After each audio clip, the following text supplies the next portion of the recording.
Hi everyone, here's what's bothering me today. So last night before going to bed, I saw that a lot of people, including a lot of leftists who, I'm mutuals with and that I respect, were sharing this article by The Hill that reported that anywhere from, 64% thereabouts of Republicans would swap their votes to a new party if that new party was led by Trump. So the immediate narrative of a lot of people was, this is great. It's the destruction of the GOP. Split the right. This gives space for progressives to even have their own party. And okay, I get that. And that's not entirely wrong. But here's why I'm worried by where this could lead. So here's the thing, right? In American history, whenever one of the parties kicks the bucket, it's really only one, maybe two election cycles before the new party that supplants them takes over. This is what happened to the Federalists. This is what happened to the Whigs. This is kind of how it's happened historically in America because of the early entrenchment of the two-party system. With that in mind, I would like people to think about, or not so much think about, because I know most of you don't know this, but I'm here to give you a bit of a dire warning from here in the Great White North, because there are two somewhat recent instances of the right splitting and then reuniting, and then it can just be summed up as, and then things got worse. So I'm here to give everyone a quick little history lesson about the Conservative Reform Alliance Party, or the CRAP Party as it was briefly known. Now, this party eventually became the Conservative Party of Canada, as we currently know it today. So what happened was, way back in the day, Canada's main Conservative Party used to be the Progressive Conservative Party. This is where most of our Conservative premiers have come from, is from this party. The only Conservative prime minister since this party went the way of the dodo bird was Stephen Harper. And I know a lot of people don't like the nearly decade of power that Stephen Harper had in this country. So how did he get to be, the leader of a new Conservative party and get into power? It had to do with the splitting of the right, especially in the wake of lots of changes in the national energy policy in the 1960s and 70s. This spurred a lot of Western alienation, and this led to the Reform and the Alliance Party, which then became the Reform Alliance Party.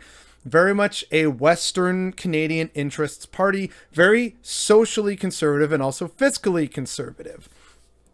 And so you basically had this issue where you had two conservative parties, one representing the West and one representing the East. And this very much split the politics in Canada, which allowed for other parties like the Liberals and at one point the Bloc Québécois to serve as the official opposition, or as the governing party, mostly the Liberals. And then realizing, by being split up, we can't generate this national strategy, and that just means Liberals winning more and more, and we're all conservative here, right? So we don't like that. That's far more horrifying to us than having to work with fellow conservatives. And so the movement to unite the right got underway. And then, as they briefly served as the hilarious acronymed Conservative Reform Alliance Party, they then eventually unified into just the Conservative Party of Canada, which is still around to this day. Now, it's interesting to note that this party is actually still mostly made up of Western conservatives and increasingly conservative, like increasingly socially and scary Republican-style conservative people in rural Ontario and parts of Quebec. And the reason why that's taken over is because of Brian Mulroney utterly destroying the Conservative Party in the 90s. That led to them having only 2 seats in the House of Commons.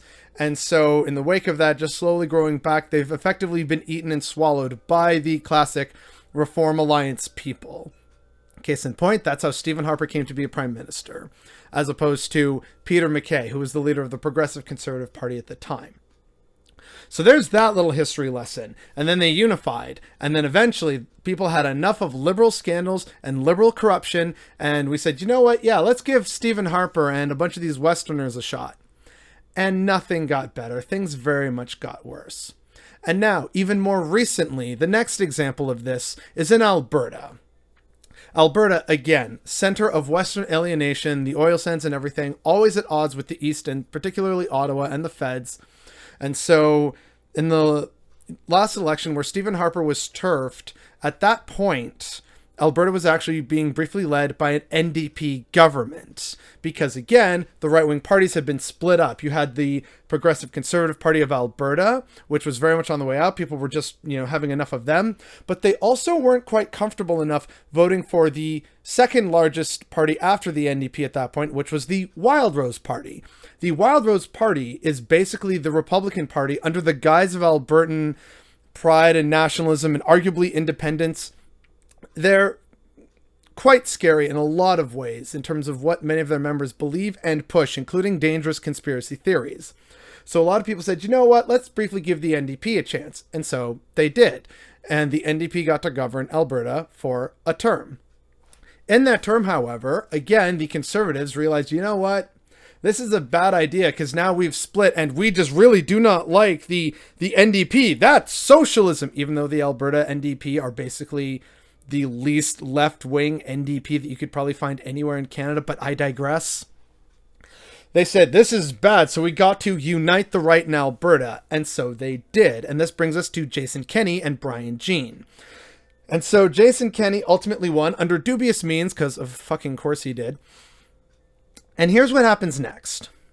They managed to unite the remains of the Progressive Conservative Party of Alberta and the Wildrose Party of Alberta, and they together formed the United Conservative Party of Alberta, which is now in government, and as many Albertans will tell you, has been a spectacular failure of governance, corruption, and irresponsibility with every single portfolio.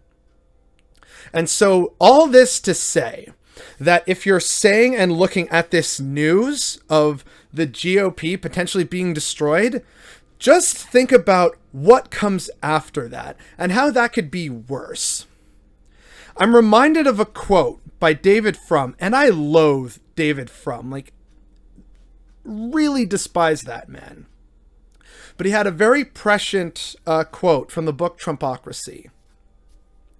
If conservatives become convinced that they cannot win democratically, they will not abandon conservatism.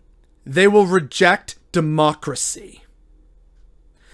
And as we've seen in the United States, you have a lot of people who, before Trump was the nominee, were utterly against it. No, not Trump. Oh, come on. Anyone but Trump. I don't like Jeb, but I would vote for Jeb over Trump. You had people who felt that way about Trump. And you had several large, well-known Republican senators and congressmen saying, oh, no, this would be really bad for the party. Once he was the nominee, however, gotta be a team player because politics are a team spectator sport in America, apparently. And they went lockstep with their nominee, Donald J. Trump, and helped support him through all the terrible 4 years that America is just getting out of like the worst hangover ever. These same people who support the GOP and who would then swap over to a Trump-led party, which we all know would be, fascist light party, if we're lucky, those people would say, well, you know what? If it means defeating the Democrats, guess I'm gonna go with this party. And that is how fascism can become legitimized in what's supposed to be the world's greatest democracy. That's what's bothering me today. That is, at the end of the day, where all of this could potentially lead. And yet I see people celebrating this as if it's a really good thing. And while it may be good short term and gives us, some nice giggles and smiles across our faces, what could come after this is very dangerous for a lot of people. And the fact that more people aren't recognizing that and thinking about that is definitely what's bothering me today.